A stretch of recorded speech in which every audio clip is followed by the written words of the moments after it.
Hello, welcome back. What monstrosity we have here is a Mitsubishi D18 gray market tractor. I'll let you Google what gray market means. What it means to me right here, right now, is that parts are not readily available for this tractor. They were never intended to be sold here stateside, so parts are very hard to find. The problem with this particular tractor is that the cylinder head was cracked. It was cracked between the intake and exhaust valves. Both cylinders had a crack in it, and that allowed coolant to flow into the cylinders and lock up the cylinders. The bores are, well, they're not perfect. They might be able, I can't move that one. They might be able to be honed and saved, but the head was damaged, and I took it to several different shops, and they all said the same thing: it cannot be fixed. So I, of course, tried to weld it myself and completed the cannot be fixed problem. So that head is now a paperweight. So what do? We can find a junkyard head and use that. We can. There is one company in the Southeast, I think they're somewhere in Tennessee, that has a junkyard head for this, just one, and they are willing to part with it for the low bargain basement price of what'll end up being somewhere around $1,500. Yeah, I'm pretty sure they're aware they're the only ones in the world that has one of these. The only one in the country that has one of these. Anyway, so yeah, I'm not doing that. But what I am going to do is I met someone on Facebook Marketplace, and I'm going to go buy another engine. I'm going to repower this tractor. I'm going to replace the engine. The engine I'm putting in there is also a Mitsubishi engine. This engine is a KE95, and that 95 means it's 950 cc's, or almost 1 liter. This engine is 22 horsepower. The engine I'm putting in there is about 24, but the engine I'm putting in is a 3-cylinder. It's going to have one more of those black holes right about there. The problem with that is that all this has to move that way. Now, I'm pretty sure the engine is going to bolt up to the transmission, so I think we're going to be okay on this end. If we're not okay on this end, I'm not sure what I'm going to be able to do about that. Maybe nothing. Maybe at that point I just sell the loader and scrap the whole rest of the tractor. But we got to make sure that we can bolt up on this end first. But I'm pretty sure we can. I'm pretty sure this is the same bolt pattern. We're going to find out.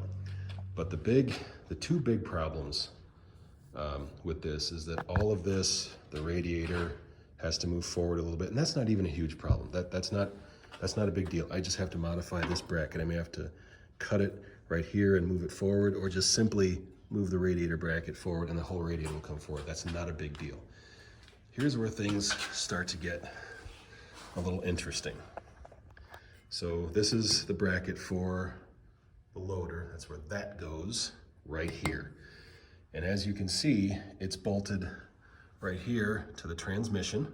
There's a cross member down here, but it is also bolted to the engine.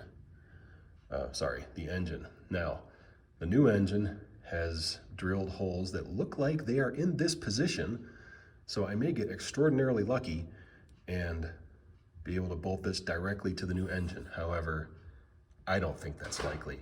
So I think when the new engine goes in, I mean, it does have holes. They're probably over here or somewhere. When the new engine goes in, I'm going to have to modify this bracket so I can engage the new engine. That's not a huge deal. I can certainly do that. Here's the other sort of hairy issue. The other end of this. This is where the front part of the loader goes. Those brackets, let me see if I can zoom in, right there, mount to here. And that bracket bolts to this guy, this frame member. This frame member bolts to the front of the engine right there. Now, this frame member carries the front of the loader.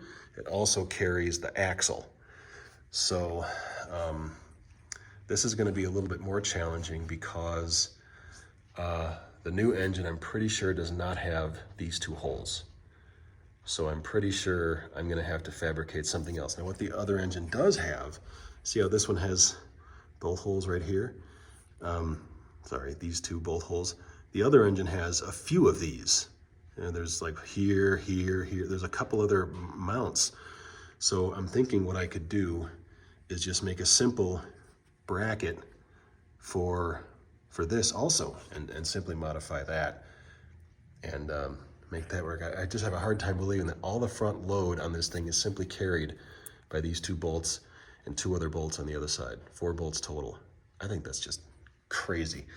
Anyhow, so the engine is a stressed member in this whole system, and the new engine is going to be as well, but we're just not exactly sure how. Some other challenges I'm going to have is with the hydraulic pump. Now this engine has a hydraulic pump right here to run the loader.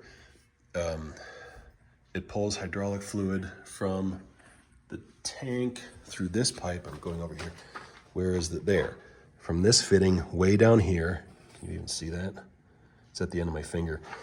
There's a line, a hard line that goes underneath here, and then it snakes up here, feeds the pump. And the outlet of the pump comes through here, goes through this narrow line, and ends up coming out of one of these to feed the loader. The return comes through the other one and goes down underneath the machine and ends up returning into here.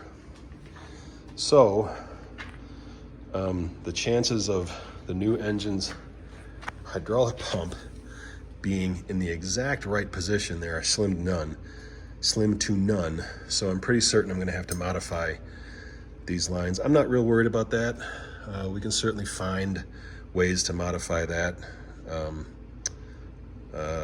and get that accomplished. So we will burn that bridge when we get there. By the way, here's the other 2 bolts on this side that hold the whole front bracket on. Here's another set of bolt holes right here. The other engine has similar bolt holes of these, not those. Anyhow, so this thing is painted. This filter is painted. I don't think this filter has ever come off of here. People don't paint filters. This comes from the factory that way. Wow. This thing was made in maybe the late 70s, early 80s. I think it's got the same filter. Anyway, there's my furnace. I'm gonna stop here anyway. Stay tuned.